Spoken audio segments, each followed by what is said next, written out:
Hey y'all, welcome to Black Spin. How we all doing today? Hey, hope everybody's doing okay today. And today, as you can tell by the title, we're going to be discussing the murder of Black entrepreneurship. And what prompted me to want to do this video is that, of course, that I'm always looking into desegregation and things of that nature. But in addition to that, I'm often finding that there was more than just one Black Wall Street. And the one in Tulsa, then they tell us about. And I'm like, why hide all this? Because, it goes to my theory that's no longer theory, it's actually proven, by the way, that desegregation and the murder of Black Wall Street was all a ploy because Black people were too successful. They were having too much money and they were overthrowing the Black capitalistic um, white capitalism. Whereas we were the underclass that were being capitalized off of. They were becoming the underclass that were being capitalized off of. They were making us rich. So I want to start off by just going into the different Black Wall Streets, of what they would call Black business districts. You know what I mean? Stuff like that. They will use these little misnomers so that when you try to look and find these things, you can't find them. I'm sorry, I was looking at my phone. I was receiving the email. I got them. It's one here. It's one here. It's one here. They just everywhere. I'm always trying to conduct business. So I wrote a lot of them down because there were just too many for me to count. So sometimes you see me looking down. I'm really gonna be looking up over here where I have it pinned up so that we can kind of follow one another, or you can kind of follow me. Let me get this portrait of me and my daughter out the way. Look what I bought yesterday, guys. The travel fund for me and my child. She picked it out. I just paid for it. Yay. I found this in HEB for like $6. So, yeah. Mm-mm. One moment here. Thought I had it all set up. But now I can see my devices and have the business, and I can talk to you guys. So, yay. So, we're going to start off by going into the different Black business. Of course, we know about the Greenwood District, which is why there's often the word district behind them. But again, there were over 100 Black business districts, okay? And I'm gonna try to name out their hustles or their businesses or what they were known for, as well as try to segue into their destruction. A lot of them were they have this common denominator. So and you're gonna see them continuously. I feel like there was an eyelash in my eye.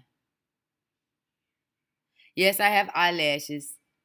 You just can't see them from back there because I don't wear the big fake ones. They're growing. I developed a lash growth serum. Excuse me, guys. I'm sorry. I'm gonna use this camera. I'll use this camera. Um, I know this is live. I definitely do apologize, but like, it is really, really bothering me, and I have to.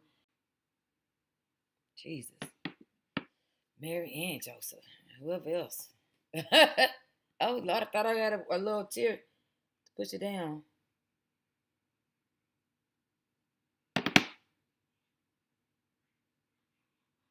Okay, feel the tear. Let me get that on this goddamn post.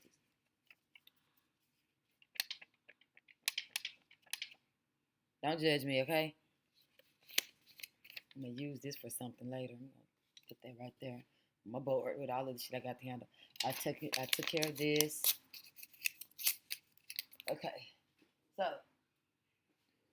now let's begin. Again, I'm so sorry. What was that, like 3 minutes of wasted time? It's okay. So I love this brother here, but a lot of our elders, miseducators, make us think that we're from Africa. So we already know about the Greenwood District. We already know about J.B. Stratford, Dr. A.C. Jackson, and what was it? O.W. Gurley. We know about them. I spoke about them, and I did a little tribute to their wives because they all became these millionaires, and that today's money would have been attributed to like millions of dollars due to their wives and stuff like that. So now I want to talk about Durham, North Carolina. So we're gonna go here. We're gonna go to my history. Village is unknown. Recent history.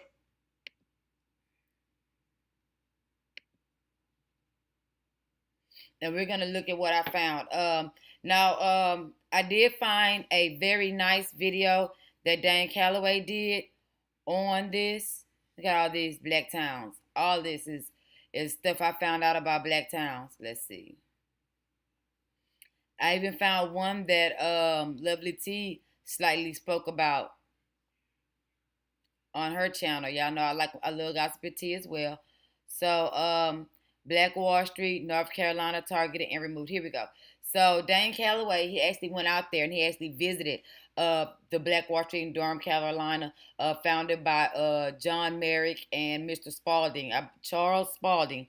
Yes, and in place of and what they did was they were a very prominent town. They had everybody had struck oil at that point. So a lot of these people were indigenous people that moved to these different districts.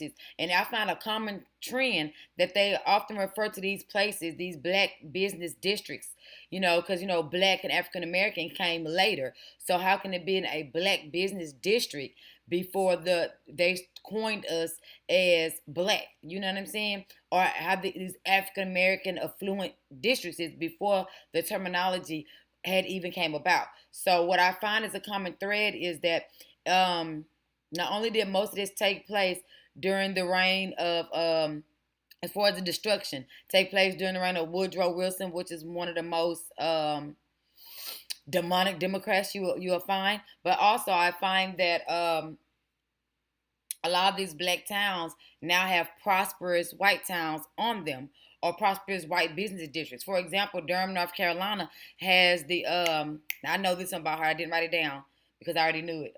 The Triangle Research Center. Now, the Triangle Research Center's got places like IBM. There's a CDC there in Durham.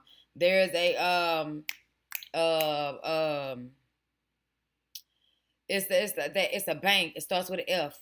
There's a Fidelity there. There's a lot of white billion-dollar corporations right where we had our million-dollar corporations at. That's quite odd. Another thing that we're gonna see is a common thread where they're using what's it called? It's the new intimate domain, urban outreach. I actually wrote that down here. Urban renewal. They use Urban Renewal Acts. And what that does is it displaces black businesses and black homes. It gentrifies their community. It basically destroys everything.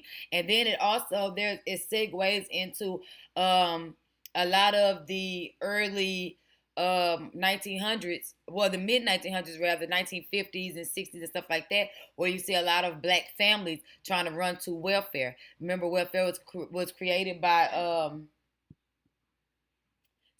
by white, for white widowed women who lost their husbands during Civil War, World War I, and things of that nature. So let's go back to Durham, North Carolina. So here we have Dane speaking on it.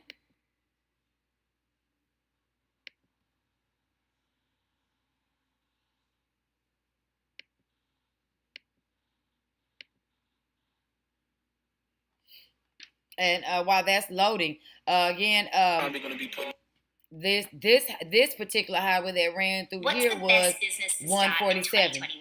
Highway 147 basically destroyed over 200 black homes and stuff like that. We hear about that all the time when they want to expand 59 in Houston, Texas. They went through the greater Fifth Ward, which before it was a ward of the state, it was actually a great business district. Everything that happened in Tulsa, Oklahoma was inspired by what happened here. Not the same thing happened as far as, the burning it up and everything, tearing it down. Very, very sad story that happened in Tulsa, Oklahoma, even though they have rebuilt it because of certain particular grants that were given, which I'm going to go into a later documentary as well. They did get a chance to rebuild. And this was torn down as well. As you can see, I'm probably going to be rolling footage that this looks totally different from how it initially was, of course, during the time period. Time rolls on. Um, but yeah, a lot of things have changed. A lot of buildings have changed. But a couple of different landmarks are still here. A couple of different banks are here.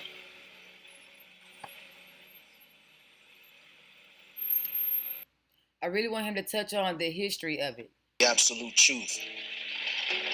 In one of my previous documentaries, I covered a story about our indigenous ancestors that I noticed many of you were unfamiliar with, even though it was very disturbing to write and talk about. I pushed through the chilling details and the many shedding tears from my face to present the untold truth about the Negro Wall Street. And so today, I'm going to share some correlating information in this vlog, further south from my last vlog, but it is just as important. For it was more than just Tulsa, Oklahoma that carried the name. So, without further ado, join me on this continuous amazing journey as I strive to shed light onto the unconventional truth. Okay, ladies and gentlemen, now I am in downtown. I love when he used to Durham, travel. Dan used North to travel Carolina. a lot. Downtown Durham, North Carolina. Very, very, very historical landmark here, in which I'm going to tap into in a lot further detail. But I just want to show you guys, I'm probably going to have footage rolling of some things that I captured, video and photographs of some different type of landmarks that is here.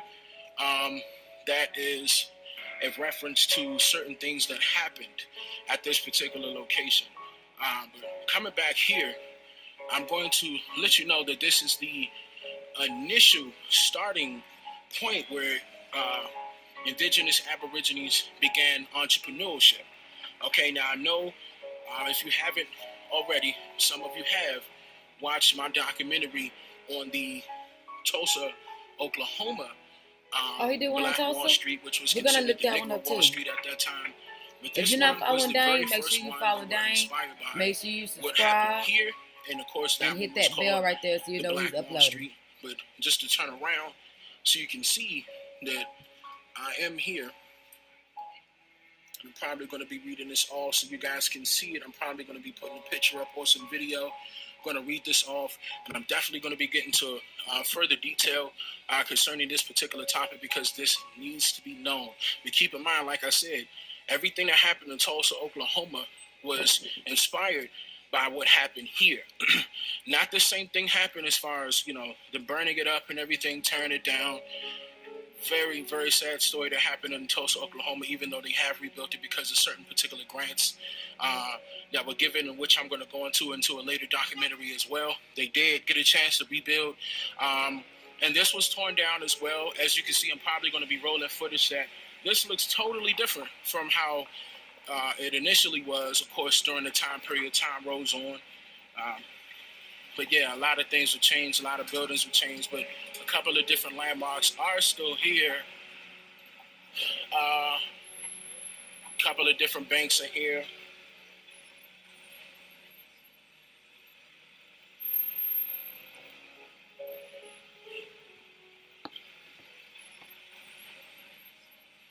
So this is how it looked back then.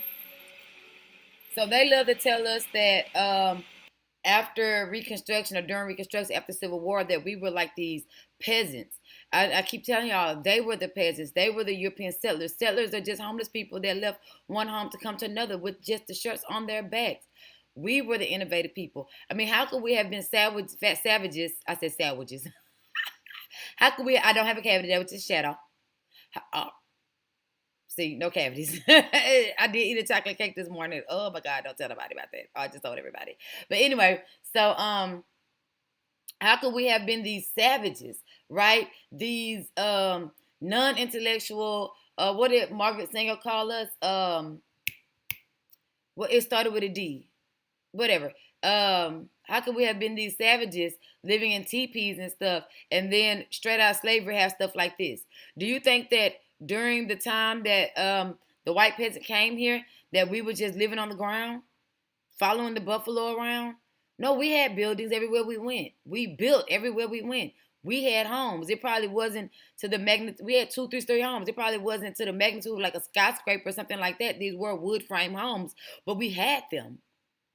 Just like the wood foundation that most people build their houses on now, just expand on the wood foundation, add more wood, and you have a house. This is what we lived on even back in those days. You know what I mean? And that we didn't have these horse and buggy carriages. We had motor vehicles. We were driving. You see what I'm saying? So let's not get it twisted and act like we were just these poor imbeciles on horse and buggies and things of that nature. You know what I'm saying? That time period was over with by the time we got here. You know what I mean? So, and we could afford the same things that they can afford. Matter of fact, they couldn't afford the things that we can afford. You know what I mean? I find black car manufacturers, guys. I'm telling you, let's keep going. Now, also, there's a lot of white people here. A lot of white people here now. This was initially ours, like all Aborigine, all indigenous Aborigine of color, like how you see of color with me. We're all down here. I like how you give an example of color. Now it's like everybody's here. So with that being said, I'm just going to jump straight into it.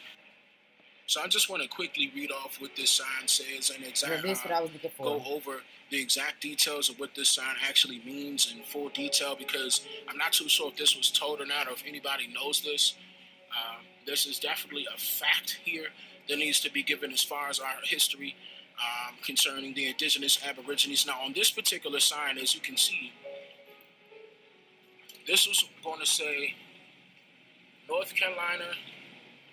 Hopefully you can see that, North Carolina Office of Archives and History in 2004. So in 2004, this sign was initially put up. If there was one that happened before 2004, I'm probably going to put it up right now. But I can tell you for a fact, minus the fact that it says African Americans, everything else is accurate. I'm going to read it off. In the early decades of the 1900s, Durham acquired national reputation for entrepreneurship. Businesses owned by African Americans lined Paris Street. Among them were NC Mutual Life Insurance Company, moved to Paris in 1906, led by... Now, I want to talk about this insurance company. It was one of the largest insurance companies ever. Okay, and a lot of times black businesses would insure with this black-owned business company, which made him a millionaire in those days. Today's date, he would be a billionaire. So he was a millionaire then. And then NC Life Insurance Company also insured these people's businesses and lives. And then when they tried to file claim on a lot of the things that was burnt down during these other race riots, that was masked as race riots, we're going to talk about, they made sure to put him out of business, all of his branches. Okay, so let me put this on Do Not Disturb. So my computer will be on Do Not Disturb. 1 second.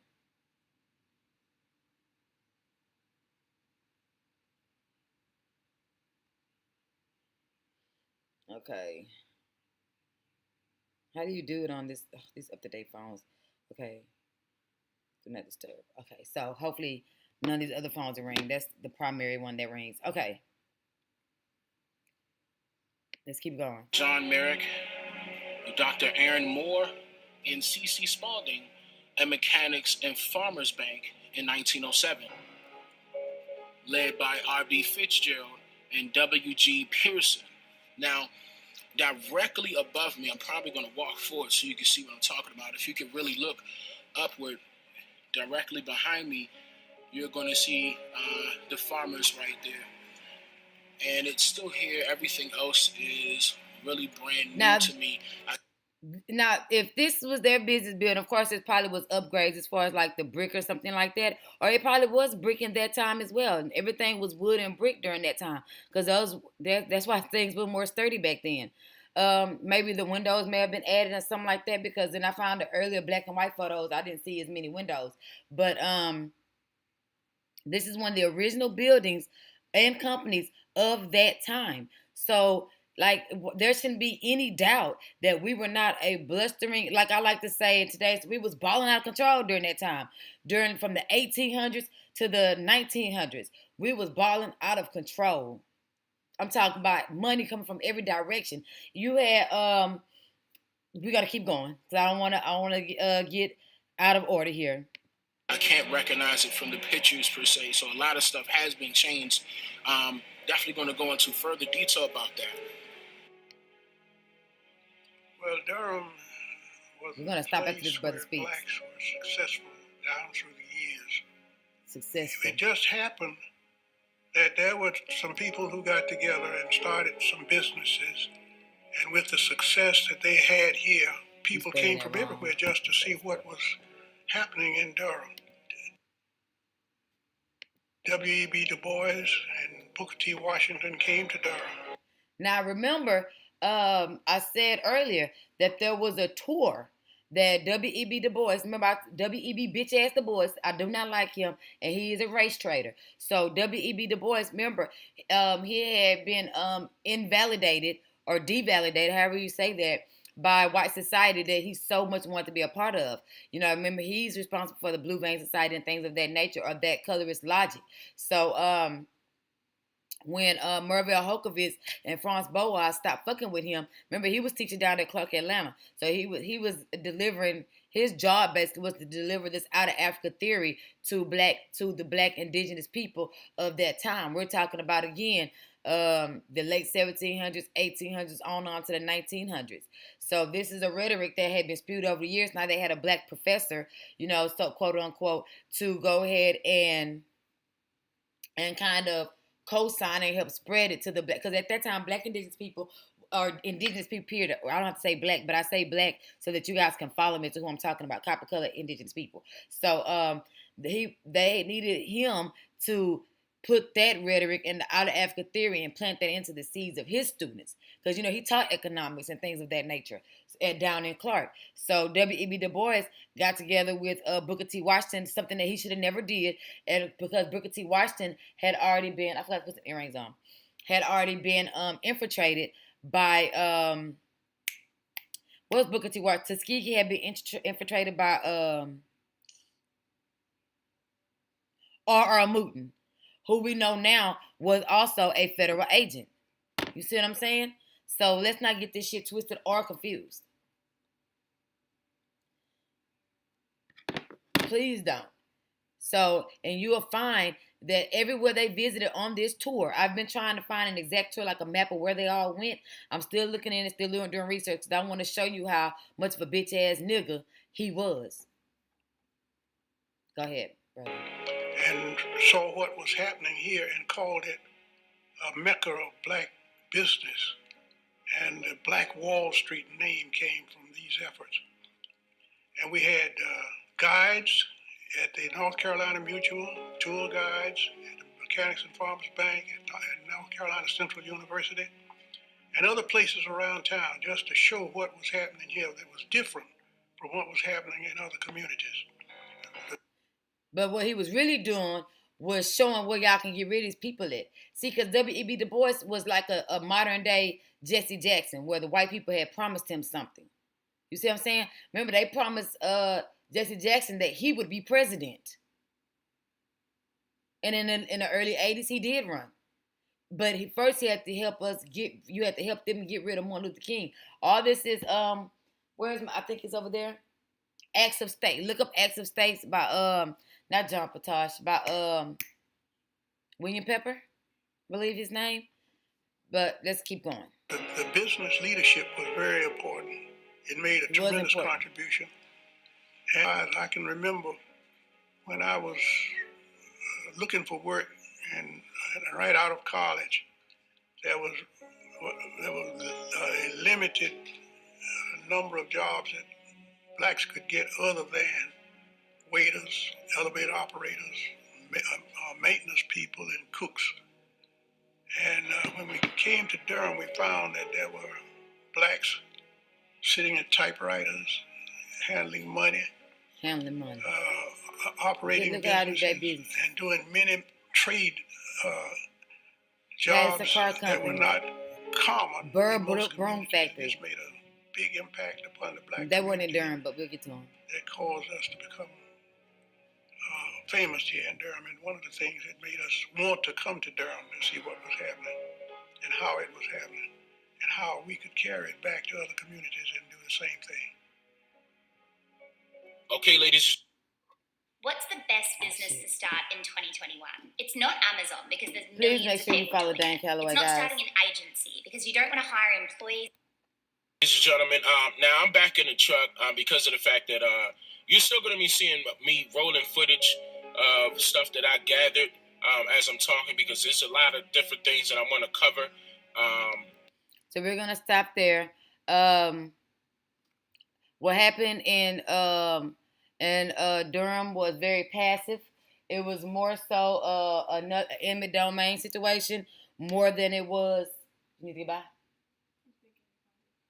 More than it was a race riot, a race riot. I get tongue tied sometimes. It's okay. It happens to everybody. So and a lot of times we're gonna also find a common denominator of a white female rape victim or something like that. So let's keep going. So I couldn't find a lot about Wilmington, North Carolina. I'm spelling it with two L's. I don't think it is with two L's. Let me look it up real quick and confirm. I couldn't find a lot on Wilmington, North Carolina, but Wilmington was another black business district who was balling out of control. Yes, it is one L.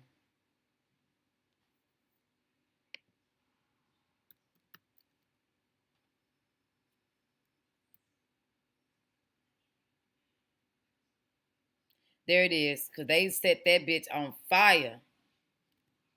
Burned Wilmington, North Carolina to the ground.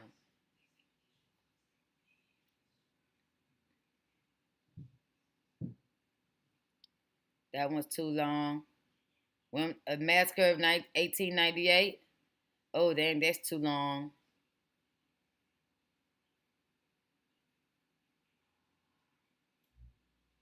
Eight minutes. Let's try this one here.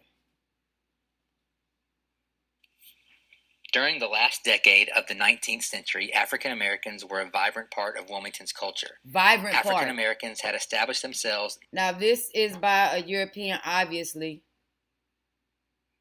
University of California, maybe. Library production. Okay, a student created this. Okay, you go, boy. Hope you graduated and got what you deserve. Because I'm pretty sure you're going to do a great job here. But we were a vibrant part. And basically, we were a thriving Black Wall Street. You got to read between lines and hear what's going on here. There's this, you're going to see the repetition. Not only as a vital part of economic life, but soon to be part of the political arena. The election of 1894 saw a well-established political camp. You hear him say the election of 1894, which goes to debunk that we didn't have the right to vote. You know what I'm saying? We've been voting. They had the Republican Party. Okay, it's still streaming. Okay, so remember the first president of the 13 colonies was an indigenous man, darker than me. So we had always had a place in politics. Okay, so don't let them tell you that we didn't belong. We was these savages. We was getting murdered and killed and everything, and we were just standing there taking this shit. No, we were overcoming. We were surviving. We were rebuilding countless times. That's how come Oklahoma has that we're gonna rebuild after a tornado spirit. It's ingrained in the land there. You see what I'm saying? So let's go. A vibrant part. Campaign designed by populists and Republicans. Populist Marion Butler and Republican Daniel Russell created the Fusion Coalition. I believe Daniel Russell is black. Let me see. But, you know, populists and Republicans went hand in hand back in those days. Let's see what Daniel Russell looked like.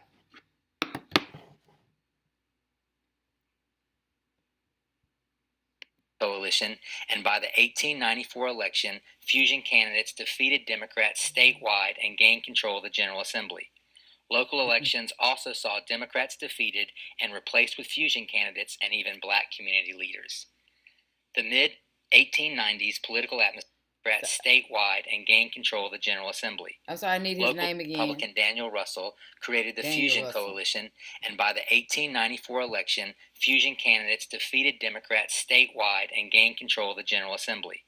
Local elections also saw Democrats defeated and replaced with Fusion candidates and even black community leaders.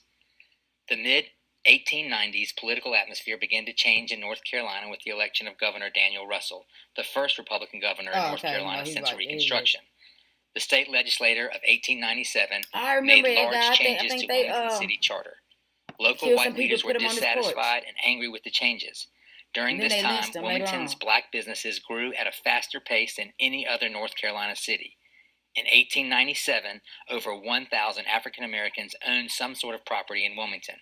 The city's African American population was in. Now, and when we say some sort of property, back then there wasn't no buying an acre. You know, these people are buying 10, 20 acres, up to 100 acres at a time. So we're not talking about plots of land. We're talking about lots of land. You see what I'm saying? A plot and a lot is two different type of geometrics. You following me? I just want to make sure I'm still streaming here. Everything's okay.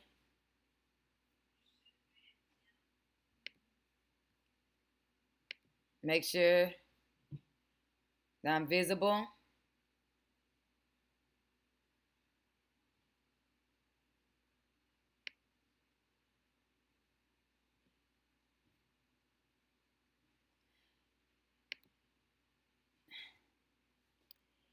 Why did I call it murder of black entrepreneurship? Because it was murdered. You're going to see a constant thread if you keep watching of them having race riots and lynching prominent business owners, murdering every entrepreneur in these black business districts, over 100 of them that were in existence at the time. So that's definitely the murder of black entrepreneurship at that time. And it segues into why there's a downward spiral of black business owners, where we are now in the new millennium trying to recover and rebuild black businesses, not even in a cluster in a district, but period. So I don't understand your question. I would think that would be obvious. Okay, so we're still streaming successfully. Okay, so let's go back to the young man here, the young grad student, I'm assuming, who was telling us about Wilmington. Enriched by schools, wealth, and inherited status. Months before the election of 1898, the city of Wilmington still had a black population that was a majority. Leading up to the election, the city was occupied by the Democratic Party's white supremacist movement. See, I keep telling y'all that Democrats were created by white supremacists to hold up the status quo or to regain control of the status quo, mostly after the Civil War. So that's why a lot of black people, y'all call them sellouts and coons, when they try to rebuild or reestablish the Republican Party. And the only reason why the Republican Party and the Democratic Party seem to have the same policies is because the Democratic Party infiltrated the Republican Party, so that there's really only one political ideology, no matter which way you vote, even though the Electoral College has nothing to do with you, et cetera, et cetera. You know, it's a false personification of power, you know, the illusion of inclusion, so that the people will think that they run something that they don't.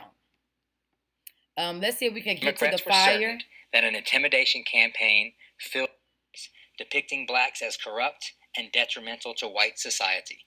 Okay, this is when they try to kill black politicians. And presented the white man's Declaration of Independence. Near the intersection of 4th and Harnett Streets, in the mostly black community of Brooklyn, a gun battle broke out. When it was over, several African American men lay dead or wounded. This moving gun battle continued to Manhattan Park, a gathering place deep in the black community, where bullets destroyed the surrounding fence and damaged many homes and buildings. 4th and Harnett, Americans gathered weapons to defend themselves. All right, here we go. Grew to almost 2,000 people. Upon reaching the newspaper office, the crowd destroyed the printing press and burned the building. The violence spread throughout the city. Fury of the crowd to his advantage. All right, now we get November 10th. Alfred Waddell, colored citizens drafted a humble response and attempted to separate the black community from Manley and his newspaper. Preceding the riot on November 10th, Alfred Waddell scheduled a meeting at the Light Infantry Armory to receive the response from the Committee of Colored Citizens. 500 additional white men were also present. The response never came, and Waddell used the fury of the crowd to his advantage. He led the angry mob to Manley's newspaper on 3rd Street. During the procession, the crowd grew to almost 2,000 people. Upon reaching the newspaper office, the crowd destroyed the printing press and burned the building. The violence spread through. And my question has always been, since there is no statute of limitations on murder, and they find all these people, black people, in these photographs, why can't they find some of these people still alive? Like when we go down to Georgia, to Forsyth County, a lot of the people who committed that murder, that allowed Lake Lanier to be built, they're still alive. You know what I mean? They're old and decrepit, but I mean, if we found a Nazi soldier right now and he was 112 years old, he would be prosecuted for his crimes against humanity and for his participation in the Holocaust and what happened over there. I'm just saying. Throughout the city, African Americans gathered weapons to defend themselves as whites patrolled the streets searching for blacks to carry out Waddell's claim to choke the Cape Fear River with Negro carcasses. At around 11 a.m., near the intersection. All this derived from jealousy, because they over there having things in Wilmington that the white citizens, you want to call them settlers, later referred to as colonizers, did not ascertain. Okay, and I'm not trying to say that they were stupid or nothing like that. I'm just saying that they didn't have the wherewithal to pull themselves up from their bootstraps. So what they would do is they see that these other people doing good, they would riot them. Now, remember, a part of rioting is stealing. So they would riot, they would loot, they would take, and they would intimidate. And a lot of these people left their business, left their homes. And then, like, say, for example, I'm going to give you a good example. I had a store, Nikki's Corner Store. 1800s, I'm in Wilmington. I had a corner store, a little grocery store. You know, I'm balling, I'm having money. Jessup and his family, they grow jealous of me, intimidate me, run me down, cause a little damage to my store. I leave my store and my 5 acres of land that it's set on. They would then go and occupy that store and make that store theirs. Section of 4th and Harnett Streets, in the mostly black community of Brooklyn, a gun battle broke out. When it was over, several African American men lay dead or wounded. This moving gun battle continued to Manhattan Park, a gathering place deep in the black community, where bullets destroyed the surrounding fence and damaged many homes and buildings. Okay, I'm going to stop there because I do want to get to the next business district, so we can kind of see where this is going. Gun battle, fight, go, and then this one was started by media propaganda. Okay, so now I would like to go to Forsyth County, because Forsyth County was able to stay white for over a century. For over a century in the 1900s. You see what I'm saying? So we're talking about what you and I are alive now. You know what I'm saying? Because most of us was born in the late 80s, right? So you and I are alive at this point. I remember as a little girl, Oprah used to do shows on racism all the time, and Forsyth County was somewhere that she went. Matter of fact, I think I found that in my research. So now we're gonna go to Oscarville. Oscarville is the black-owned business district that lies beneath Lake Lanier. Yes, that haunted lake in Georgia that everybody mysteriously dies on. That's basically where the water supply is supposed to come from for Atlanta. I mean, for Georgia or the surrounding areas of Atlanta.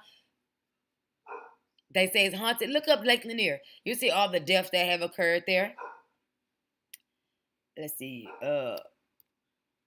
Oscarville. Lake Lanier. Haunted. See, look. Oscarville, Georgia, flooded. Georgia, Blacktown. Here we go. Okay, so I believe this. I think I fell asleep watching this one. But it's 6 minutes, so let's go here. And again, this is where we're A going lot to of you see listening this may know this about constant rhetoric of a white woman claiming to be raped. the legend of Forsyth County in 1912 Let's subscribe to this and brother. how I like to subscribe 1,100 to people I get my information from. I feel like it's only right. out of the And county then I'll find them later and send them an email so after they can see what I did 2 with their women work. were raped. Make sure you guys subscribe. Let me go to see his name But let again. me tell you about Oscarville, Maybe I shouldn't Georgia. say his real name, but I'll put a link to this video. I didn't know it was only his first and last name. Sorry. Was a town Hey, my that bad guy. was mainly black owned. Most of the residents All that of ran that. out of And Forsyth I've been to County, Lakeland. If you've been in Lakeland there, we're not talking they about a took small residence in body of Oscarville, water. Georgia. We're not talking about small landmass.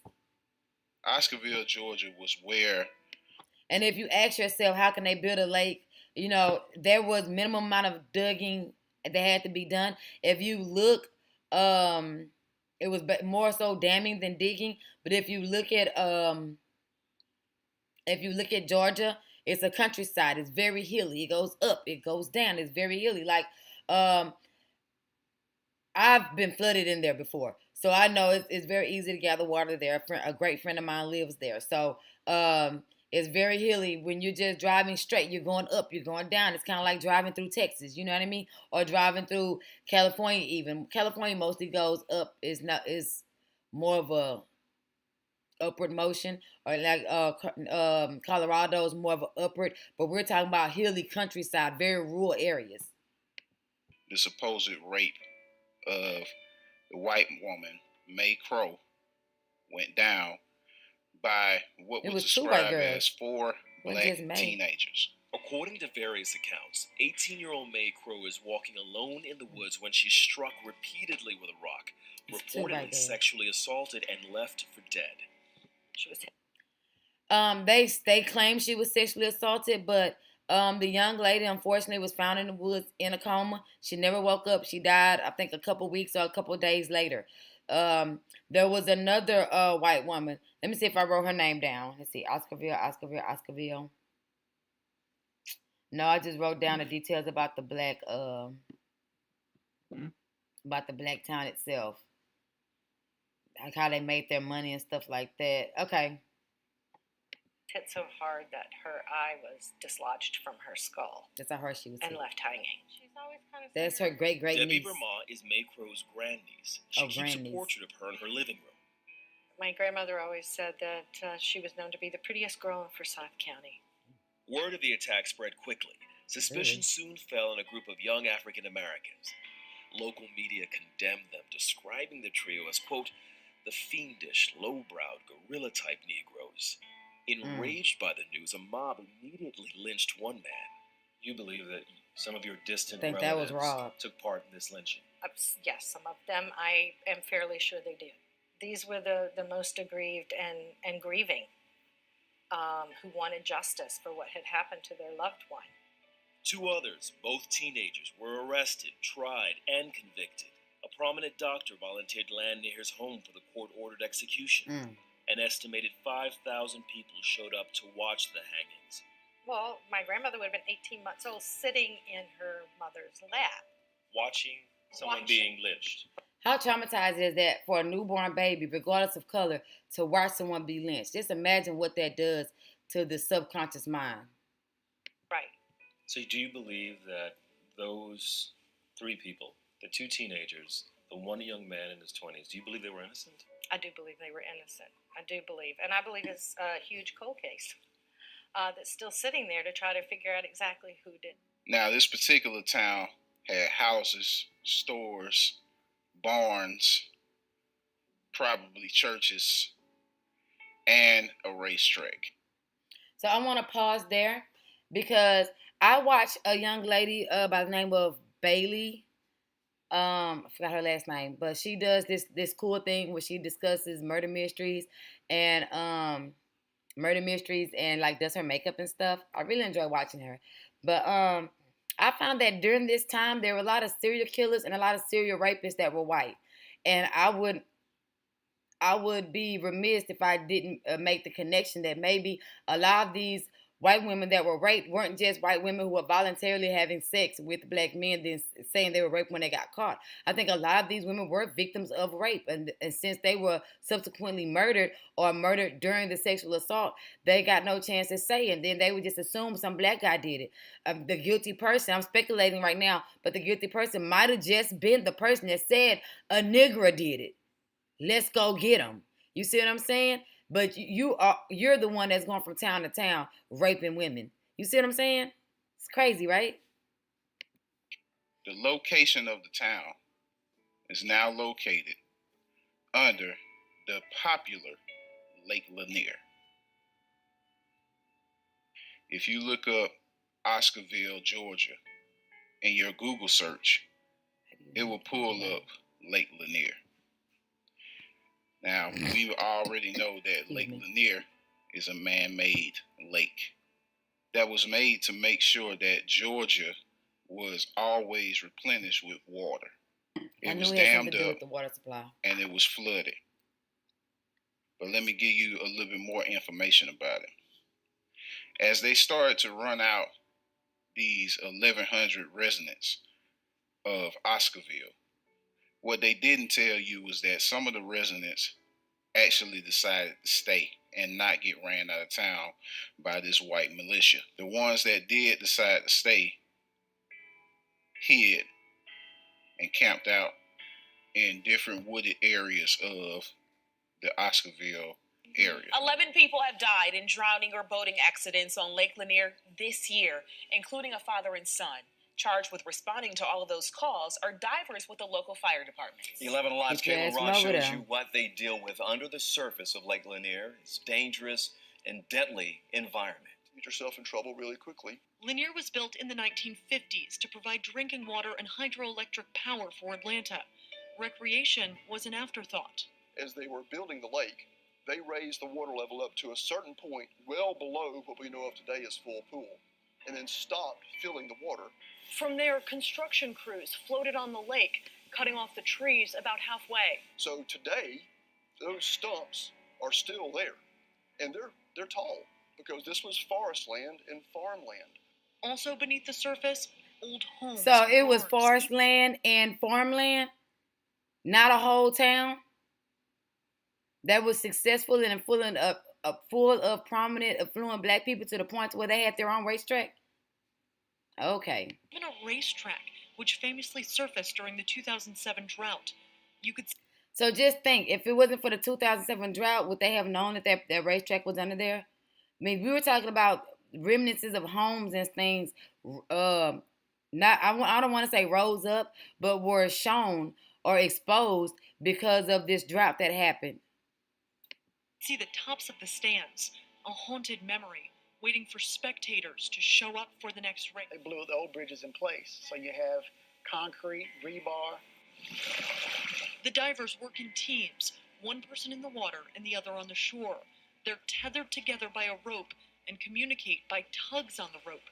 Divers say they never know what they're going to find. So now, when you go to Lake Lanier, what about their cemetery? If you were to dive under Lake Lanier, you would find a barn, houses, probably even churches, a bridge, and a racetrack. This is the history that Georgia has been hiding from us for so many years, and now it's starting to come out. So please be careful going for a swim in Lake Lanier, because there is a doomed history up under that lake. And as the woman had already said, 11 people have died. All this openly now. I've actually read his book. A lot of talking about his But childhood anyway, in so North Georgia and how his experience can help all Americans make sense of today. What's happened in the last I couple want of to go months, to the this. ugliness of the campaign, the racial rhetoric, and the divisiveness. Forsyth County I is think where that people want to interpret Oscarville that was. as a kind of wrong So turning there's a in young America. lady on I this think one the that other way I to saw interpret it is last really night, more of a revelation where she was talking about her of some currents that have been there all along. Phillips is the author of Blood at the Root, A Racial Cleansing in America. The book is his way of making sense of the place where he grew up. The story that I was told, the myth was very simple.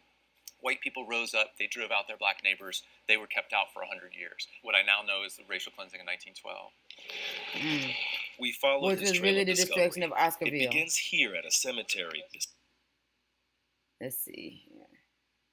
There's an older lady, one of our elders, and she's talking about how her grandfather owned 100 acres in Oscarville. 80 acres in Oscarville. And her home now sits on 1 acre. When, as a descendant of his, she would have had access to 80 acres. 80 acres. Isn't that crazy? So we're going to move on. We're going to go to Florida. And we're going to talk about Rosewood. And there, I found 3 in Florida, but the 2 significant ones were Rosewood and let's see here. Florida. That one's Texas. That's New York. Maryland, Mississippi. All these just Ocoee. Okay. Arkansas. I have 2 more in Florida, but I don't want the video to be too long. You guys, you got the remember these videos I'm clicking on. I don't care if you got to write them down. I'm going to try to copy and paste all the links in the description so you can go click on these people's pages because they were very informative for me.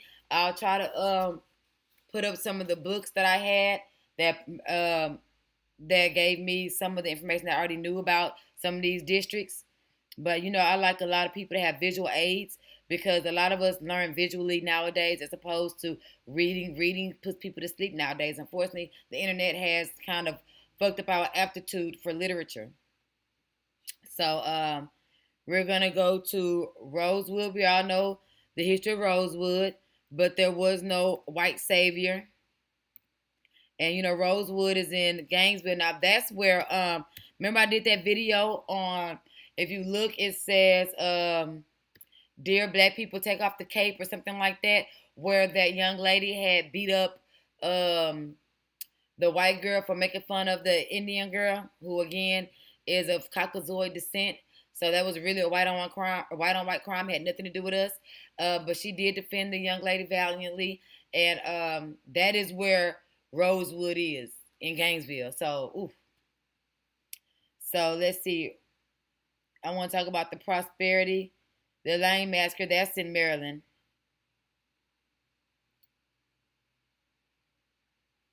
I didn't add any videos to my history because I had kind of already knew about Rosewood. So again, that's my fault. I'm going to put a visual aid here. I'm going to go check on the chat real quick. That is not the chat, but everything is streaming great, awesome. I hope you guys are having a wonderful day, and I hope we all learned something today. So, up here. Y'all know I'm just getting on this live stuff, and I'm just really getting to the how this works. So, there might be a little fumble and bumble, but I love you guys and I appreciate you guys. Awesome. So now let's go back here, and now let's see if I had anything on Rosewood in my history, which is here. I keep going over there, right? Let's see, Rosewood.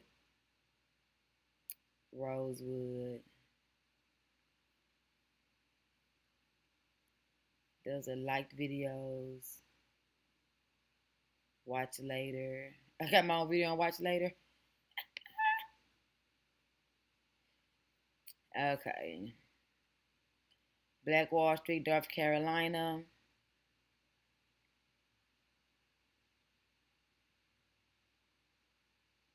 Okay, that's also in Florida. Atlanta, Arkansas. Just all this. Towns in Texas, which is, I will get to where they fled to Houston.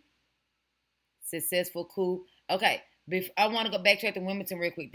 I want you to see the beginning of this video that talks about black politicians. Ultimatum to Republicans and black Wilmingtonians.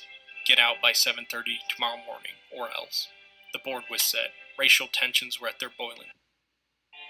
However, like many things in the Victorian period, Wilmington was a gilded city with festering sores underneath the surface. Racial animus simmered with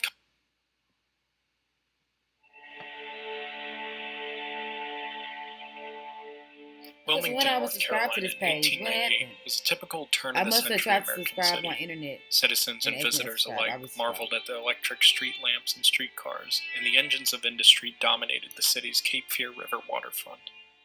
However, like many things in the Victorian period, Wilmington was a gilded city with festering sores underneath the surface. Racial animus simmered with confrontation between multiracial Republican and populist fusionists and white supremacist Democrats seeming inevitable. On November 10th, 1898. Remember I told you the history of the Republican Party and click down there. Y'all got to go look at those videos down there. The history of the Republican Party, I told you, it's created by black people and a few white people. I told you that. The worst fears of the former came to fruition in what remains the only coup d'etat in American history. Dozens of black Wilmingtonians were killed, and white supremacists took complete and total control of the city, a grip that would not yield for generations. This is the story of why it happened. Now, did you see that paper? Wilmington and Greenwood. So these white supremacist insurrections were happening simultaneously, not so much as simultaneously, but at the same time. What remains the only coup d'etat in American history. Concurrently. Dozens of black Wilmingtonians were... Right here. Slain in race riots at Wilmington and in Greenwood, 2,000 whites under... Okay. Killed, and white supremacists took complete and total control of the city, a grip that would not yield for... And another thing I found in my research, whenever I would go into libraries and try to view old film and stuff like that, which is very rare to find that, you will find it is redacted. Like the film itself is redacted, and there will be these blank white spots where there should be articles on these riots. So now let's go back to Rosewood. Let's hear this Queen Mother speak here. And again, this wasn't it wasn't really a small town as opposed to actually having serious business connections. You know what I mean? Rosewood was known for pencil production. You see what I'm saying? So, and livestock, which set on acres and acres of land. The South today is really not much different than the rest of the country. But the Old South, that's another story and what the Rosewood Massacre is all about.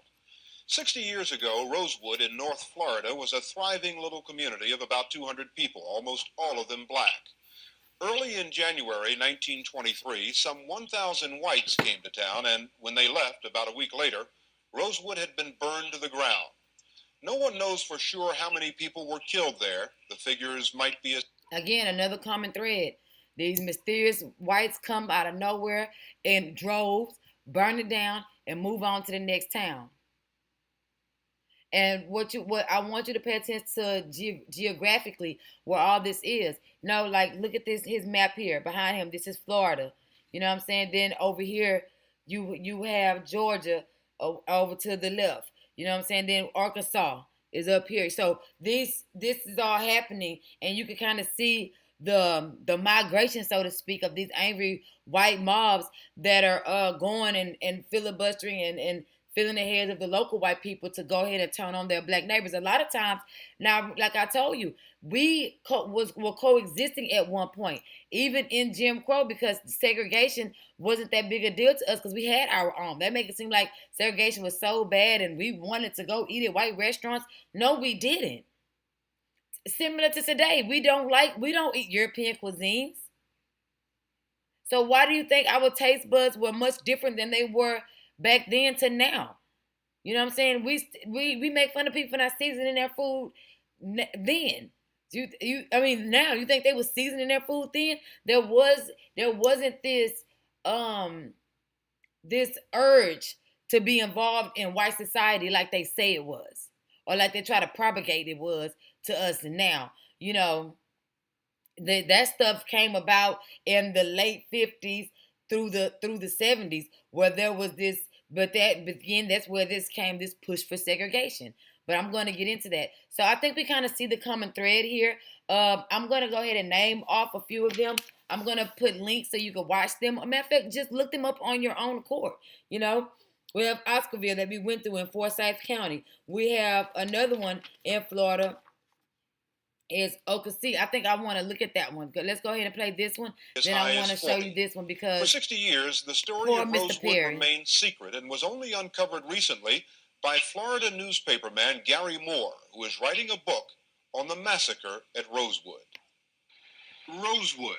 There's a road sign proclaiming its name, but no memorial commemorating its dead. Located 9 miles from the Gulf of Mexico at Cedar Key, Florida, Rosewood today is little more than a trailer park. You search in vain for any sign of a slaughter, for any hint of a mass murder that took place here a long time ago. Well, what did it look like? It's a big blaze. You seen things on fire. A big blaze, just burning down.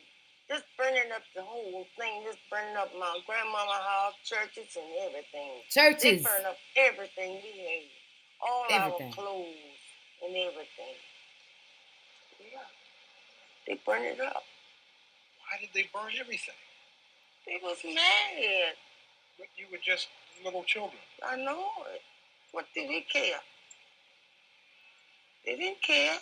It makes me want to cry. They killed us. I was 8 years old. Minnie Lee Langley was only a child when she became a refugee. Now, she's a great-grandmother. At her home in Jacksonville, Florida, we talked to her about the place where she was born, Rosewood, Florida, the place that haunts her memory. I know they killed my aunt, and they killed my granddaddy. Made my granddaddy dug his hole. He didn't have but one arm, but they made him dug his own grave. And he prayed, and they shot him backwards in the grave. At Rosewood? At Rosewood.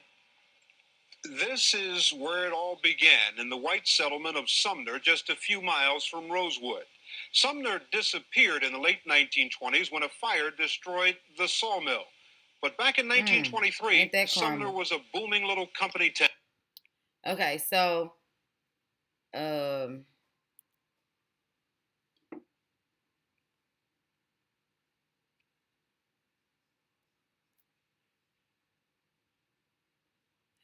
we go.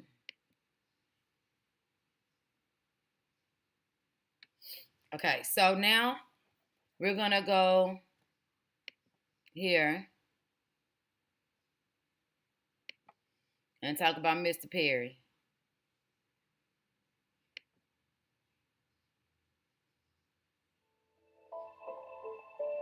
Growing up, only thing I knew about Ocoee was that... Ocoee, okay. We didn't go there. Nobody said why. And it looks so beautiful. I just assumed growing up it was just a town for white people. A lot of the specifics and the events of the Ocoee massacre, we don't know. It was a horrible, horrible event. African Americans were slaughtered, were driven out of Ocoee for decades. In Florida. Well, how did Ocoee make their money? Let's see. Ocoee was a rural community that would have been pretty familiar to people living in Central Florida at the time, in the late 19th and early 20th century. And it was, a community lined with orange groves and agricultural productions, and it was near Orlando, which was a transportation hub. The railroad came through. Oh, that's Orlando. how they were able to make so much money. Farmers it was easy could to go transport to their goods in and out. Send their goods to market. Mm-hmm. And so it had a very desirable place, just geography, because it was so close to a railroad hub. Citrus was the king. And July Perry, being that he was a labor broker for both black and Didn't he white, look so he handsome? ruled. Some people said that he was not, they said that he was meaner than a junkyard dog. So he probably had to be tough, being that things were the way they were, and to accomplish what he was accomplishing there on the shores of Lake Apopka. Everything was hustling and bustling here, and it was all about success, black or white, success.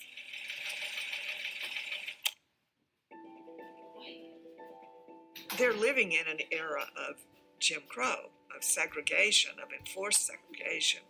They're living in an era when these men in Ocoee, and by 1920, the women too, were full citizens of the United States, had the right to vote. Babe, open that window. Since the last decade of the 19th century, there have been active efforts to suppress the vote by violence and intimidation.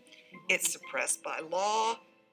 So there was a great deal of anxiety on the part of white supremacists in Florida to curb the number of African Americans who were going to vote in the 1920 election. You can't sit in that? So much so that in Orlando, in Lake City, and Jacksonville, days before the November election in 1920, the Ku Klux Klan marched through the downtown in those places specifically to intimidate African Americans from going out and casting a vote in that 1920 election. Judge John Chaney, who was going to run for the Senate seat, courted the black vote. He helped July Perry and Mose Norman. Okay, that's who got a body put in front of their house. They paid their poll tax because back then you had to pay your poll tax. July Perry and Mose Norman, who were better economically situated in Ocoee, push people to register to vote. And if they don't have the money, voting is another common thread that I found. Where's my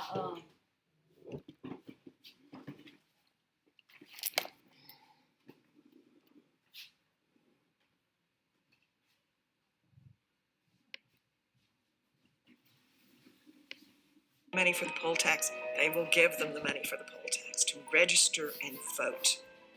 Mose Norman, went to the polls in Ocoee to vote. A scuffle starts and he leaves.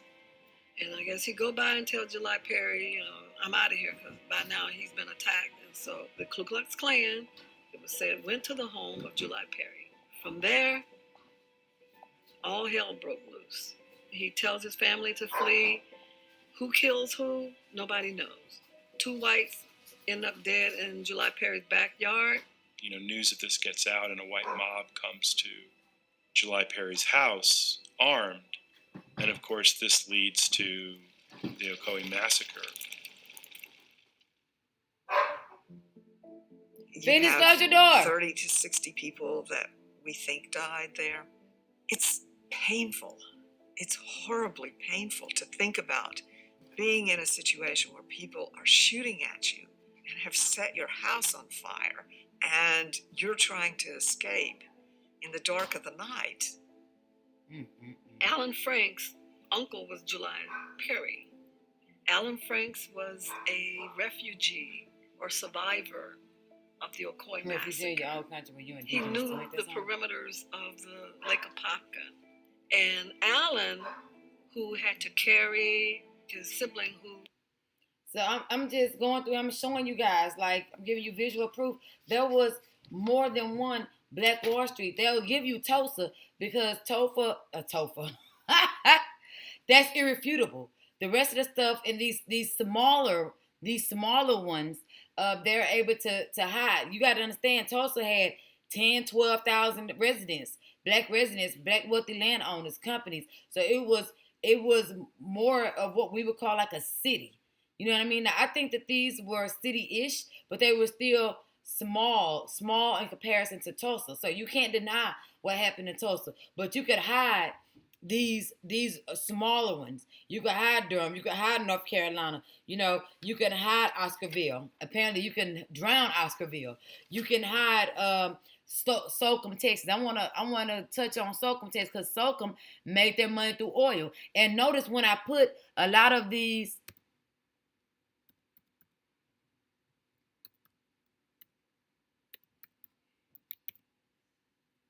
A lot of these towns in, you will see a lot of the search results automatically come up massacre. Massacre. Massacre. Massacre. You know what I mean? And then all I did was just type up Slocum, Texas. They could have showed me what it was today. You see what I'm saying? But this is what it is. Black success under siege, Slocum, Texas. And their money came from oil. oil. So, just like Oklahoma, they tried that guardianship stuff there where if oil struck on your land, they would try to take your kids and seize guardianship of them and manage the money coming in from the oil. There was now which one happened here? Let me see. Slocum.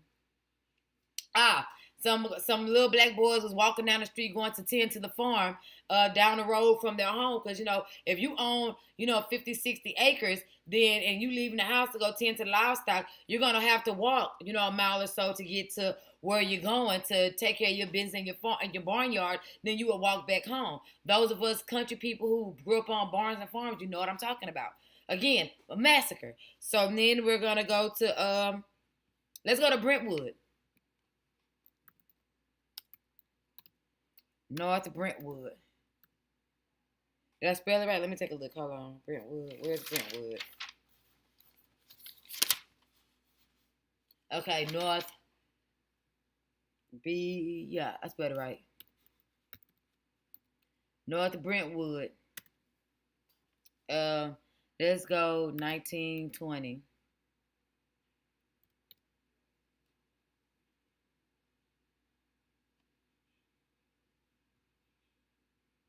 Damn, hard to find mental asylums. Massacre. What was life like in America in 1920s? So I can't find nothing on North Brentwood. Let's do 1930s, because that's when it was destroyed.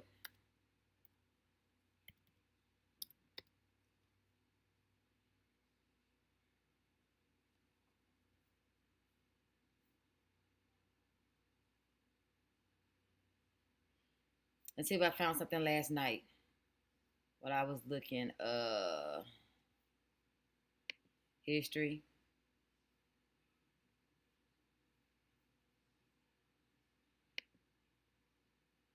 You see this common thread of black success and then the white angry mob coming to take it. Now remember, during this same time that all these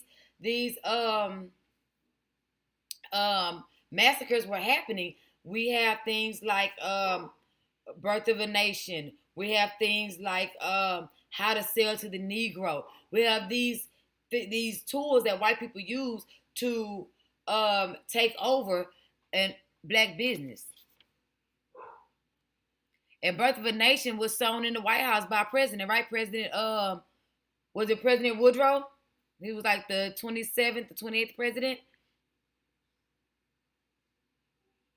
I can't believe I didn't find anything on, okay, I see Lane. Other towns like Black Wallstreet.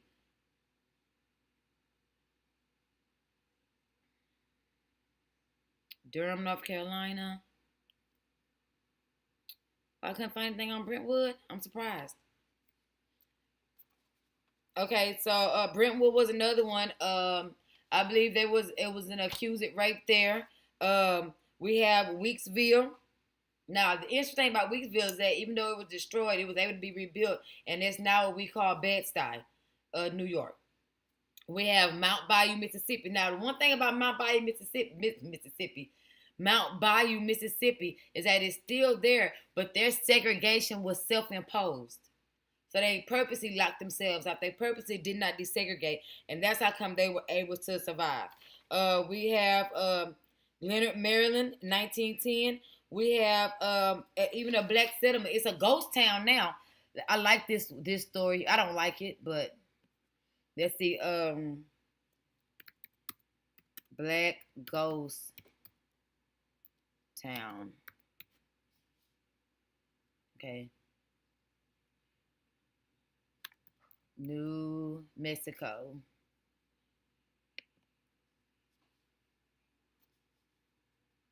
The first black settlement in New Mexico became a ghost town. That's 10 minutes.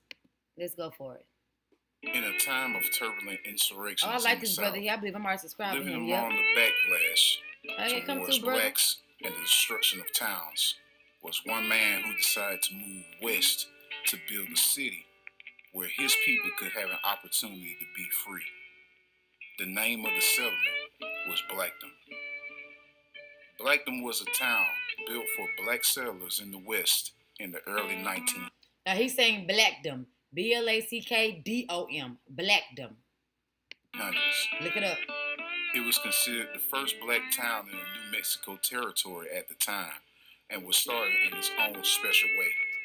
Blackdom marketed itself as a refuge.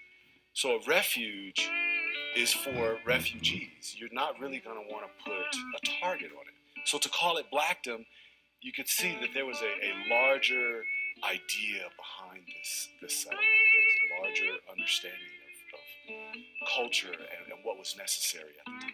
The plan was to create a place where black men and women could completely be free from the oppressive oppositions of the South.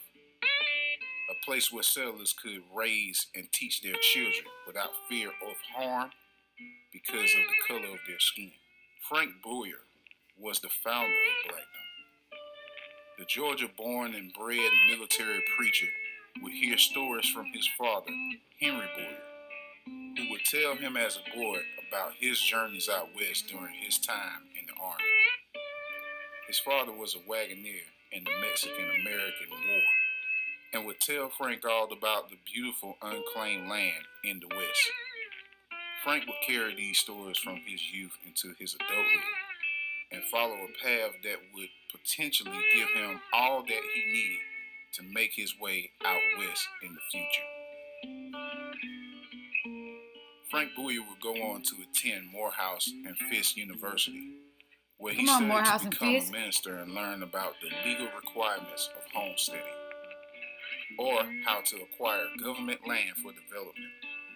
In schooling, now remember, this is during the time when homesteading was for the white peasant, not for us. So he went to school to teach himself, to learn how they can begin to take advantage of getting some of this land as well. He would also meet his wife, Ella Louise McGruder. Remember when I told you they loved us? Black men and black women loved one another back in those days. He was a teacher who graduated from the Haynes Institute. Also educated, also a graduate. To build a black settlement. Because he was. That's that Clarence Heathcliff Huxtable right there. He's a black minister, trained at Morehouse, so he had friends, he had a connection. He was trained in the military because he was a Buffalo soldier, so he had friends, he had officers, he had all kinds of things. Perfect for a black town. Frank and Ella were very educated, had 4 kids, and seemed to thrive in Georgia, they were still faced with racism and discrimination at every turn after Reconstruction. And I want to add this in here. I don't know if he's going to say it or not, but Blackdom was 15,000 acres. We're not talking about no minor town. This is 15,000 acres in the 1900s. 15,000 acres. So when I tell you guys, these black towns, they're calling towns, were the equivalent of smaller cities. You know what I mean? So when you say 200 people lived in this town, but the town may have been 5,000 to 8,000 acres. You see what I'm saying? You know, it may have been 10,000 acres. We're not talking about plots. We're talking about lots, like I said. Construction. Not only were their lives threatened, but also the livelihood of sharecropping became the norm in the South, and white supremacists flexed their dominance. The life of the average family was extremely hard because, in theory, they were free. But the reality of that was just like the reality of sharecropping. It said you're earning a living, but yet at the end of the year you were deeper in debt. You were tied more to the land. So many things had been stripped from the average black family that they saw no other choice but to go and find a separate place where they could live as separate individuals. They were willing to take that chance. I want you guys to go and watch this whole video. I want to get to how it became a ghost town because I don't know. To this ongoing so we're going to be learning together. Or we begin to take our lives in our hands. Not only was Frank a witness of murder, he himself was in office. A few houses, which included the 2-bedroom home of the Boyers and a flowing well of artesian water that would help with farming. The Boyers would run advertising calling for other oppressed blacks to join them in their new town site. By 1908, 300 black people. And I know what y'all thinking, that maybe it was a mistake for them to put things in newspapers. But remember back then, the dominant society, we call it the dominant society now, didn't run black ads in their papers. So these are most likely black circularized papers, such as the ones that you had in Wilmington, in Tulsa, in Florida, things of that nature, where you had your own printing press in Mount Bayou, Mississippi, et cetera, et cetera. Would come to settle, farm, and live in Blackdom. So they went from slavery to freedom in half a generation. So you had people who were in the townsite company, who were born under the institution of slavery. Their family was born, and then the first child born out of slavery, namely Boyer, became the president of the Blackdom Townsite Company. And so when he created that, he brought his family, who were born under the institution of slavery, to this place that they called Blackdom for Black sovereignty. They would put together Juneteenth celebrations in the city with their residents and invite white and Native American settlers in nearby cities. Life seemed perfect for the settlers. See? Didn't I tell y'all? This white-black hate was propagated purposely to do away with black. I'm going to get into it. But you see what he just said there, right? To Blackdom.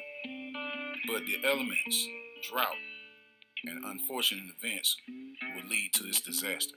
Oh, so this was a natural disaster. In 1916, but at least it wasn't a massacre, amen. Crops.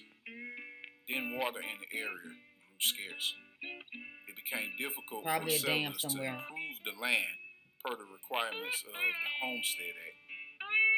And many of the settlers started to move away to Roswell and Dexter as the drought took hold. And we know what happened in Roswell. Things seemed as if they were looking up when oil was found in 1919. Oh. The residents started the Blackdom Oil Company, and its single largest investor was Mittie Moore Wilson, an African-American brothel owner in Roswell. Blackdom Oil contracted with the New York-based National Exploration Company to drill wells in the area. This helped Blackdom become officially incorporated in 1921 and gain much revenue for the residents of the town. But by then, most of the people were gone because of the heavy drought. Frank and his family's home was foreclosed on, and Frank went on to Vado, New Mexico, which is another city that Frank Boyer established. So he was going around establishing cities. Come on, Frank. The residents continued to make money off of the oil until 1929, when the Great Depression ensued and ended Blackdom's future as an independent town. Town leaders dissolved Blackdom in 1930. Okay. Today, the town only sports a commemorative plaque and a few ran-down structures that were destroyed by the desert elements. I'm going to go see that place. It didn't fail because of any human actions. That's good. It failed because of nature. A lot of times we talk about the 20s and we talk about the Harlem Renaissance, but what we rarely, if ever, understand is that it's a part of a larger movement. And how you see the Harlem Renaissance over there, and we glorify that, realize that in New Mexico, Black people were in the middle of a renaissance, going from porters and maids to... Okay. That's actually kind of refreshing to see that this town didn't meet its demise by an angry white mob and there wasn't a massacre. So, and then he was able to move on and create another town. So I definitely want to look and see what happened to the next town that he created, and so on and so forth. But then you have Elaine, Arkansas, who there was a massacre there. There was another town. I already showed you Slocum, Seneca Village. We all know about Seneca Village. There's different things that where they say Seneca Village was really Senegal Village because it was African Americans.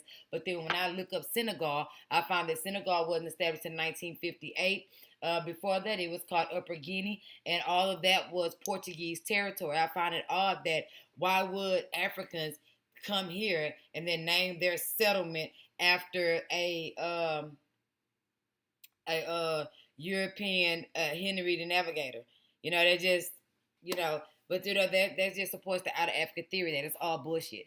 So we all know eminent domain happened there, and they decided they needed a big park in the middle of New York, so they created Central Park and moved all those indigenous people out of Seneca Village in what, like 18? Let me see if I wrote it down. I know it was the 1820s, but I don't know.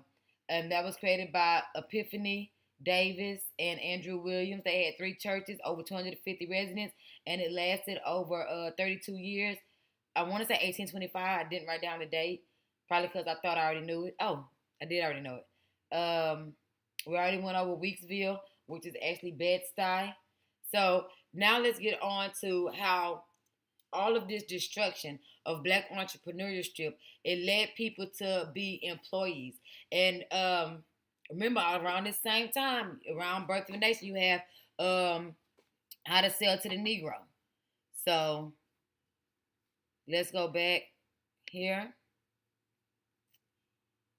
History. I don't think I put it on my watch list, so we're going to have to go to my channel.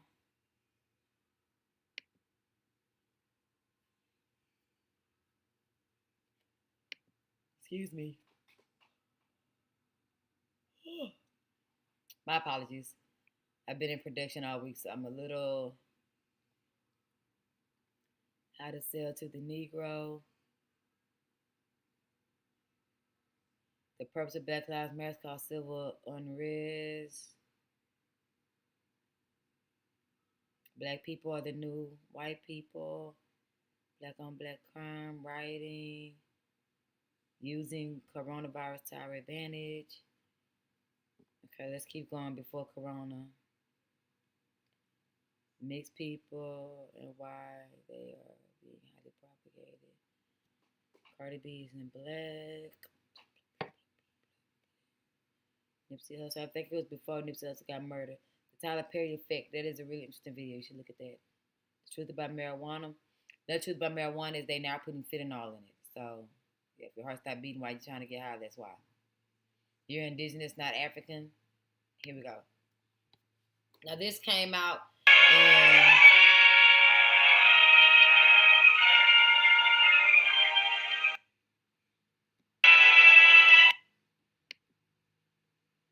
It should have the year under here.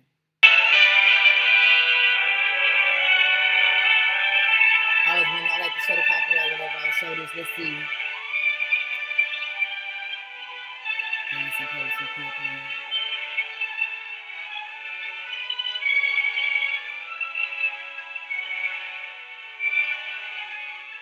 Oh, this was made in 1900s. Let me see. But this just basically tells how to get the Black people to buy something from you. Tell them, oh, this is the good, but this is better. Play those mental games with people. All over the country, families such as this are enjoying new prosperity. They have new interests, new standards of living, a buying power they've never... So we kind of see how they quell Black entrepreneurship. So then you have this influx of new business and commerce because times are steady changing, things are steady growing. So in the midst of them massacring all these Black villages, other things are being villages, towns and cities, other things are being built in their place, or attention is being shoved in another direction, so to speak. So now you have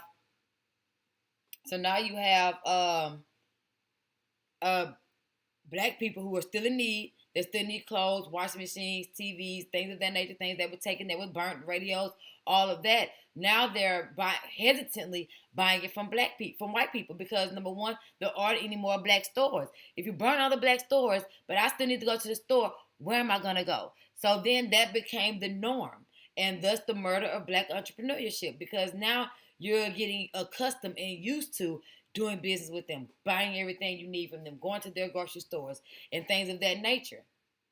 So it kind of quelled our own ingenuity as well, because we also have things like drugs coming into play. You know what I mean? First it was marijuana, and I don't care what nobody say, marijuana is not a safe drug. It wasn't a safe drug then, and ain't a safe drug now. Because even back then it didn't have the dire detrimental effects that today's marijuana has, but it still had an effect on cognitive reality. It still affects the subconscious mind. We could take Huey Newton, for example, who has a whole PhD, but we led him other places. You see what I'm saying? So marijuana was definitely a detriment to our society. So they always use a drug to fuck us up mentally. So at that time, it was marijuana.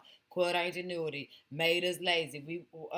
We became more intellectual and less mechanical. So we weren't creating and inventing things as much as we were back in the day. We were creating the traffic light, the ice cream scoop, the potato chip, back to back to back, invention after invention after invention. You see what I'm saying? So this is basically how they murdered us. And then along those lines, now you have desegregation happening. So when you desegregate, that means you mixed in with the dominant society. Now, when you mixed in with the dominant society, what happened? You became even more dependent on them, because there became this need to prove that I could eat at your. They kind of played us on our ego. Oh, you can't eat here. Don't you wish you could eat here? You know what I mean? So now we have this self-righteous attitude where we're going to go to their schools and we're going to go, when we received faulty education there, when we were teaching ourselves, going to places like Morehouse and Fisk and getting educated for us, by us, because only a fool will let his enemy educate his children. Come on, Brother Malcolm. Then now you would see that we needed those institutions. I don't care if the book was raggedy. It was the perception of the book and what was being taught from the book that was more important. And and this is strictly conjecture on my part. If we had stayed segregated, those books, those history books, would have embodied more of the true history of what actually happened here on Turtle Island than the bastardized version of history that we get from these oppressive educational material and compository education facilities now. So now we have booming black success, right? Then we have jealousy. Now the jealousy may have been what capitalists use to get their peasants, so to speak, in an uproar and create these little militias to go and burn down all these successful black towns. But it was all driven by capitalism and trying to keep it alive to where you were steady capitalizing off of a second-class citizen, so to speak. And remember, when I say second-class citizen, I'm not talking about color here. I'm talking about capitalism was happening to black and white. So they were all being capitalized by the quote-unquote 3%ers. So when there was a rise in so much black economics to where it threatened that, it was going to topple that, because we were going to not only be a force to be reckoned with, we would probably even be up here or even surpass them. Because at the time, remember, we were still having great inventions. We were still having manufacturing plants. Like who had that broom company? John Burr, Maverick Burr. It was still a Burr broom company where he created brooms, mops, and things like that to clean with. So we were enterprising. So we were going to be their competition if they did not get rid of us. So they create this jealousy and this disdain for us within our neighboring. These were our white neighbors. They were settlers still at that time. Because remember, we are the indigenous people, allowing them to live upon our land. So let's not forget the original, how they originally got here. So, boom. That happens. So let's go in chronological order. The jealousy happened. You manipulated the white neighbors mentally into being jealous and do their dirty work for them. And then after you massacre all the black businesses, then you teach white businesses. Then you give business loans and business grants to white people so that they can take over these abandoned businesses, these abandoned companies, these abandoned factories, and then place their own businesses there. So, and then while that's happening, concurrently, you have the need for black people to relocate. Now you are creating the black jealousy, which makes us jealous of all things that white people have, even though they got all these land grants and stuff, and all this stuff was ours. So now you going into the 30s, 40s, and 50s, where it's hard for us to buy land, hard for us to start companies, hard for us to do this, hard for us to do that, through government sanction and racist laws. That's why Neely Fuller always said that racism is a system, not a feeling. It is a system. So, and he was one of the first to refer to racism as a system. So this was very systematic. Massacre, jealousy, uproar, create the massacre.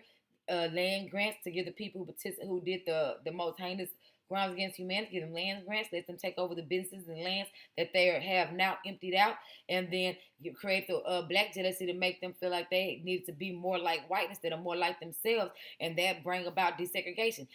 Once desegregation happened, all black entrepreneurship, all bets are off. Now we're trying to, now we have this white ISIS calling them black ICE mentality. And from the white ISIS calling them black ICE mentality, we have uproar of now that these poor white peasants are now enterprising. They're now what we were. You know what I'm saying? Now they have substantially basically taken our place in the economic stratosphere. You see what I'm saying? And now fast forward from the 1950s and to not 100 years later to now we're in the new millennium. Now we're trying to have an influx of black business this, black business that. But the only mistake that I see with black businesses is that they're only, which is fine, to only try to patron or get your own people to patron your businesses. But what we are not realizing is back then, like John Perry, he had white and black clients. We had white and black clients. You think the Burr Broom Factory only sold brooms to white people, to black people? No, we have to get this out of our minds that black businesses are only gonna do business with black people. Just let your business be a business. Why does it have to be a black business? You know what I'm saying? You don't have to say that it's black owned to get black people to buy it. Obviously, Versace, Louis, Prada, none of them are black owned, yet they sell millions and trillions of dollars in revenue almost every business quarter. So with that being said, why not just open up a furniture manufacturing company? I understand saying that it's black owned to make black people appeal to it, but then you cut off a whole demographic of people that can patron your business. Because once you say it's black owned, people get, white people especially, I've asked them, they get this psychology that that's for black people by black people. You know, FUBU, for us by us. But it's not. It's for everybody. It just happens to be by us. So when you're opening these companies, if I had a company that manufactured combs, I wouldn't say this is a black company that's making combs. It would just be a comb manufacturing company. You see what I'm saying? So let's talk about that. And let's kind of revisit the idea of black business. I understand labeling it a black business, saying it's a black-owned business to show other black people that you can have a business too. But when it comes to going to market, when it comes to your website and things of that nature. Say if you were selling this lipstick, for example, then you would want to just say this is this lipstick. You don't want to have just a black model. You want to have a black model, a white model, and then just to be fair on some smart business shit, you might want to have more white models than black models. You see what I'm saying? Because you already know who your targeted demographic is. Your target demographic is going to be women, not just black women. Your target demographic is going to be women. You see what I'm saying? Because black people are going to buy regardless. Because number one, we are the majority here. You see what I'm saying? So you can't have but to benefit. And then don't take your black dollars and then go spend it in white companies. I take my black dollars and I spread it everywhere. You know what I mean? Everywhere. You know what I mean? And when I say everywhere, I do business with other black businesses. I do business with European ran businesses. But I take my black dollar and I make sure I circulate it 2 or 3 times within my black community. I try to. A lot of times you can only circulate it halfway before it leaves the community. But I do try. And if other black business owners thought like I thought, then we would probably get a black dollar to make a full circle before it leaves. Which means into a black institution and stuff like that. Now, I'm having a hard time finding a black business institution where I could get the type of capital that I need to take what I have global, if or at least across a few state lines. So I want to talk about that, and I want us to kind of understand that there was a murder that happened to black entrepreneurship, and we are just now trying to survive it. We're just now trying to give a rebirth to it. But make no mistake, it was murdered, it was slaughtered, it was killed. This burst of black entrepreneurship that you're beginning to see from like the 2007, 2010 era is because of the fact that there's a rebirth in black entrepreneurship. But the original black entrepreneurship that we could have benefit off of, that would have gave so many of us generational wealth, was murdered. So that's my take on it. I gave you not so much as my take, as that implies that it's an opinion. These are facts. I gave you a bunch of different black towns. Remember, there were over 100 black business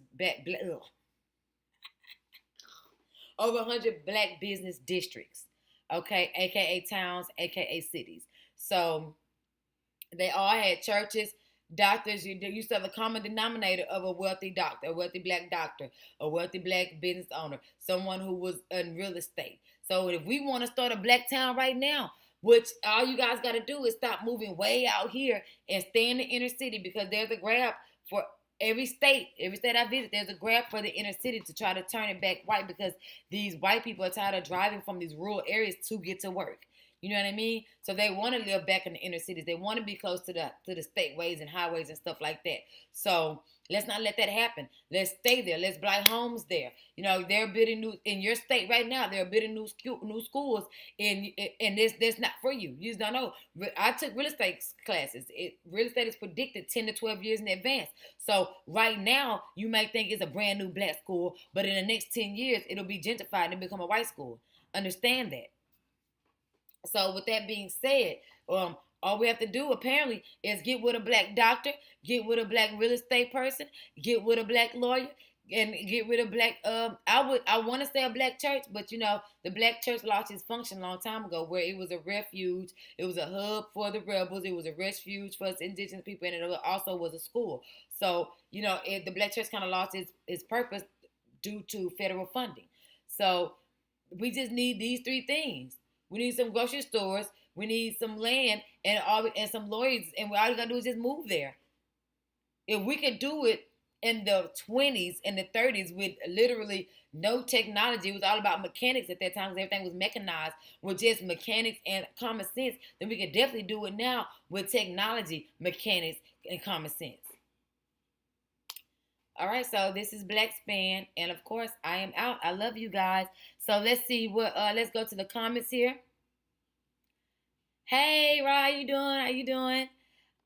We need to separate from these people. We conform to everything they said to, and it didn't do any good. No, it didn't. It didn't.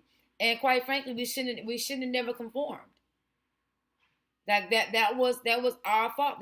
But that happened after the assassination of Black entrepreneurship. That happened after they laid waste to all of our black cities that were booming at the time. You know, Tulsa had oil. Florida had pencils. You know, we had brooms here. We had all of these businesses that we were making money off of. So, oh, thank you. I appreciate the compliment. He said I was beautiful, guys. Thank you. The black church is a relic and no longer needed. A relic, yes, of what it could have been. Okay, so I love you guys. And let's continue this rebirth and this rise of Black entrepreneurship. We all need to live by each other, with each other, and neighbor each other. If your dream house isn't in, it doesn't have to be way out of Conroe. You can buy some land here and build. You could buy some land here for like 50 grand. You know, get you like 3 or 4 acres for 50 grand in the inner city, because right now they're making it cheaper to make it appeal to developers when you could be the developer. All this PPP money floating around, nobody put it together, create a corporation to get a corporate business loan, which would have been upwards of $500,000 and up. I tried to reach out to so many people to put our money together, and it's like black people just want to shop and say, no, I'm gonna do it by myself. No. You know, there's, again, look at my video about why we don't trust each other. Yeah, land is cheap all over Texas. Land is cheap is in big cities in Texas, like Houston. Land is cheap in Atlanta. Land is cheap in these inner cities, no matter what state you go to. Land is cheap. So there's no reason why you can't buy and build your dream house around people that look like you. And what that would do, I know the disenfranchised communities often have that element of violence and crime. But you have to understand, you can push that crime out once you start developing your dream homes in that area. It will be less and less criminals and more affluent black people, to where the crime rate will automatically dwindle because a different type of people is moving in. Remember, our cities and towns and communities were reduced to hoods and neighborhoods. So we can do that in reverse and take the hood and turn it back into a community, and take the community and turn it back into a thriving city. All right, this is Black Span. I'm Nikki, and I'm out, guys. Peace.